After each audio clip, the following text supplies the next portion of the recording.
El título de la exposición, Reflector de Miríadas, es una traducción del inglés Reflector, que es el nombre que se le dio por primera vez, cuando se patentó la bola de discoteca, que lo hizo en 1917 Louis Worcester. Y de alguna manera las intenciones de este proyecto son precisamente estas, ¿no?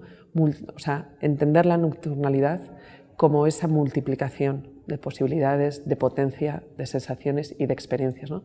Por eso la idea de la nocturnalidad aquí no está solamente como tema, para nada, está sobre todo como experiencia y como vector que ha atravesado casi todas las capas del proyecto, ¿no? en las que hemos trabajado. O sea, cómo lo nocturno es esa multiplicación, ¿no? de sensaciones, de experiencias, de percepciones y de posibilidades.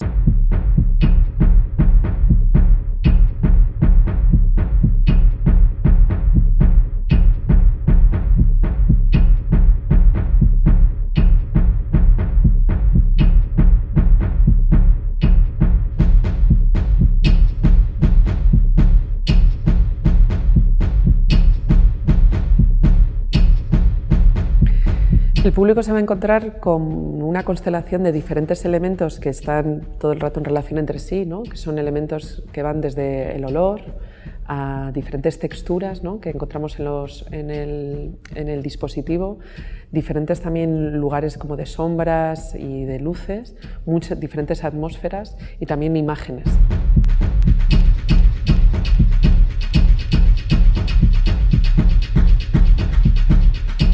So from the beginning we chose, together with Julia, my co-curator, 4 artists that for us could talk about nocturnality, nightlife, in all this kind of universal take on nightlife. So we took artists that were not specifically working on that theme.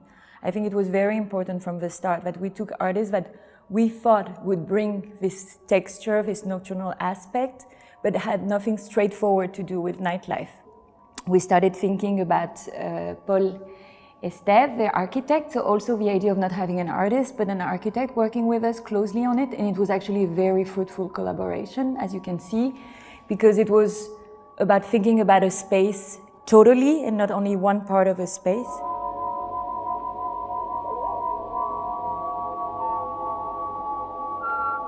La pieza con la que contribuyo en esta exposición, o espacio, como lo llamamos, es Infinita Interioridad.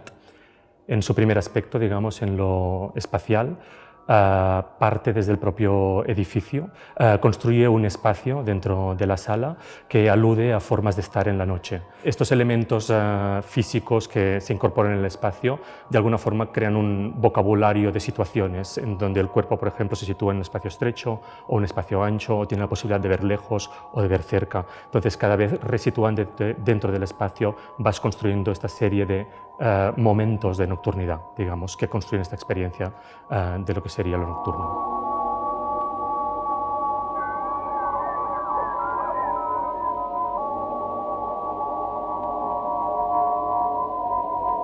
Todos esos elementos arquitectónicos además están cubiertos con distintas materialidades que quizás están relacionados con el cuerpo también.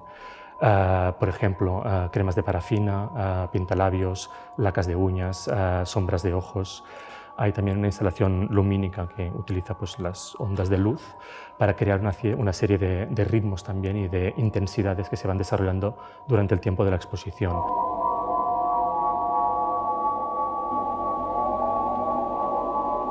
Then we started thinking about Matt Cobson. I was thinking of Matt because we talked about nightlife together privately, and I could sense it was also an obsession for him. He always worked with neon lights, so of course it has to do with artificial lights and all actually the research work that Paul worked about in his architecture and PhD and research capacity.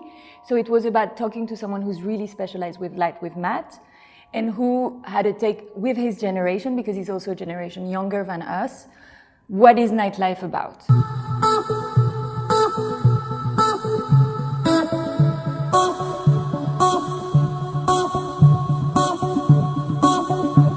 La pieza sonora es de Alex Baczynski-Jenkins. Alex es un coreógrafo y le hemos invitado precisamente a pensar el movimiento a través del sonido en este proyecto, ¿no? Es decir, entender como el sonido como una partitura también que se va desplegando a lo largo del tiempo, pero también en el espacio. La base es el paisaje sonoro de una de sus piezas, de una de sus performances, que se llama Untitled Holding Horizon, sin título, sosteniendo el horizonte. Because we need this ambience, because nightlife also is really about the heightening of the senses.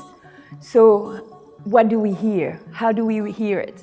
And I think it's very interesting in his score that he rethought for us, that there are moments of high pitch, there are moments very low, there are moments where you can hear birds and things like this, there are moments where you're in a club.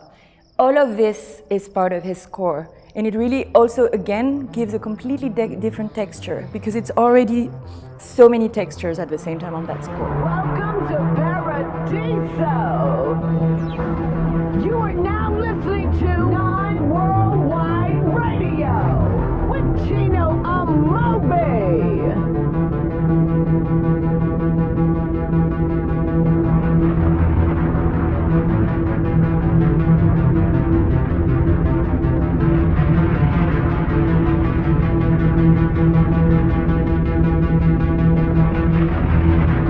On Thea, I knew also that she had no specific relationship or no like stereotype, like a stereotype of like a relationship to nightlife, but her take on it would be completely different. And from the start, I was really interested in her thinking about nightlife. I knew with her I would go again in this abstract way of thinking about nightlife. My contribution to the exhibition Myriad Reflector is Night Flowers, Flores de Noches, and it's in 3 parts. The first part is a collaboration with the photographer Lewis Ronald, who I've worked with previously, and we worked with the performer, model, dancer Jonathan Luke Baker, and it's a series of 9 photographs which are an homage to the photographer Ken Hark. So in some cases Jonathan's body is expanded, in other cases sometimes he's kind of reduced, and these are placed into the floor, into the carpet of the exhibition. So the carpet, the room itself, becomes a frame as which to look at the work. The second part is a collaboration with the scent designer Ezra Lloyd Jackson, and I shared with Ezra my thoughts on what the night were. So for me, the night I thought of in several ways. And so I shared all this information with Ezra, who then carried forward these and really maybe took an idea of classic scent structures that you might have in a 1980s perfume and kind of coded them or rebuilt them, taking these notes. So we have 2 scents, and one of them it's really beautiful how he speaks about it, but he talks about this idea of a lavender which would normally be used to put you to sleep, but he's kind of reconfigured it, and it's one that would stimulate you, or one that is metallic, or one that would keep you awake. So this is the second part, and that's present in the exhibition the whole time. So when people come into the space, it's almost like a scentscape, as well as the landscape that's here. And then the third part of the Night Flowers is performative. The show took a long time to come into being, and I thought it would be nice to inaugurate the show almost with an incantation or a spell, one that really kind of held it in place and really kind of placed it into the night. The performance is also thinking about the idea of what a night flower is.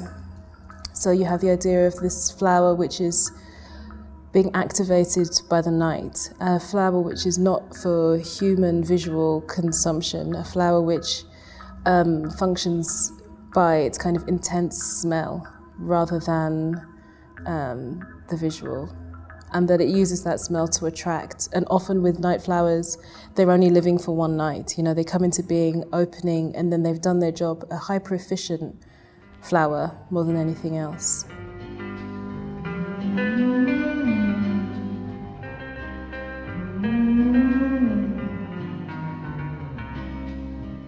Feelings of love, yeah, feelings of love. Feelings of love that make it dance, yeah.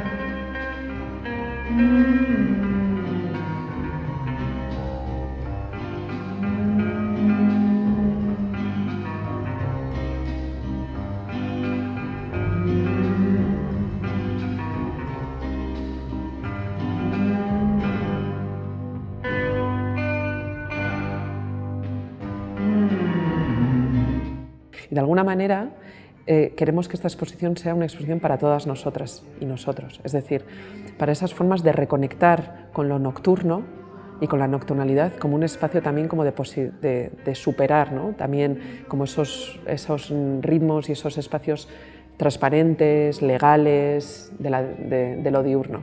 And I feel and I hope that you can really sense all these frictions in the space, of like moments of renouncement, of moments of giving up, of moments of like saying, yes, that's what I want, of desire, very complex desires in that space.